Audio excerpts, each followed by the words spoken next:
Let's begin today's Vanguard news with February's new Vanguard promo cards in Japan for Royal Paladin and Murakumo respectively, as to retain the image that Bushiroad is still supporting the older formats. Knight of Alliance Guiddles has your typical Vanguard cycle card whose unique skill is to let you give up to 2 of your grade to rear guards an auto ability that returns them to your hand when they are retired from the Guardian Circle, as well as getting 10k shields. So unless your opponent is specifically preventing you from intercepting or is outright retiring your rear guards, this Vanguard is quite good in recurring your important grade 2 units. Stealth Fiend Karakohima has your typical Vanguard cycle card whose unique skill is to call up to 1 card with the same name as one of your units to the Guardian Circle from your deck, then it gets an auto ability that returns itself to the bottom of your deck when it's retired from the Guardian Circle, as well as getting 10k shields. Here we have once again in full display how Bushiroad favors certain clans more than the other.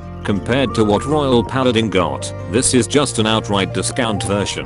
Megumi Simpson furries alike are rising up, if you know what I mean, as Magnolia gets new support in DZBT01. Sylvan Horned Beast style can win when placed on rear guard, lets you pay 1 Soul Blast and a discard if you have a grade 3 or higher Magnolia Vanguard to add up to 1 Magnolia card with a different name than your Vanguard, or a grade 0 normal order card from either your deck or drop zone.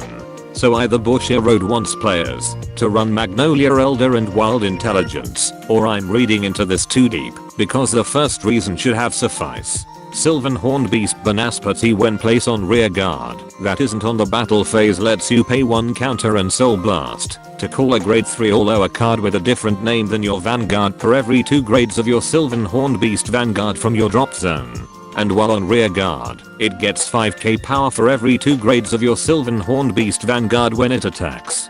Bushiroad is so desperate in making Magnolia players to return to using Elder over the Mask's form that it's willing to give them away to revive 2 copies of Inlet Pulse Dragon on 1 skill. Finally, see Rumble Brave Shooter when put on the Guardian Circle from hand or discarded when you would ride from your eye deck lets you pay 1 counter and 3 Energy Blast to draw a card.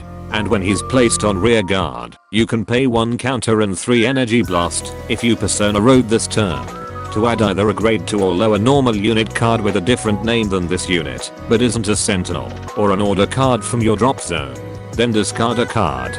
Expect players to be more strict when it comes to Elementaria Sanctita being removed from play after being used, since this card can basically recycle it. Meanwhile, Mushiking players just found themselves a way to abuse Gather Upon Me Wandering Souls every turn. And that concludes this Vanguard news without the bullshit. Special thanks to my Patreon members. I would be at a loss without them, especially if I don't get reinstated at the end of this month. Be sure to subscribe and let me know in the comments how Megumi's cards don't use energy, like she's made to feel like an old lady.